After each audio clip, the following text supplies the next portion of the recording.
sort of piggyback off this gentleman's question. I'm not a big wrestling fan, but Rich talked a little about a different group of wrestlers under someone named Lula. Yeah. I think his name is Lean in the film, but he said the heyday was 51 to 54. Could you throw maybe a quick timeline out how it progressed? Well, yeah. So what happened was Billy Wolf and Mildred Burke, they started their women's wrestling enterprise basically in the 1930s. So the golden age of women's wrestling is considered like the mid 30s through the mid 50s.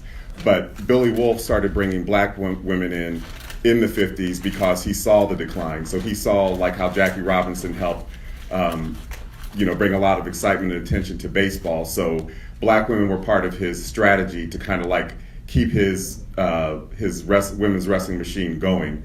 So what Jeff Lean was basically saying was that the black women, they started coming in like the early 50s, just as like the golden age was ending, even though they kept wrestling through the late 70s.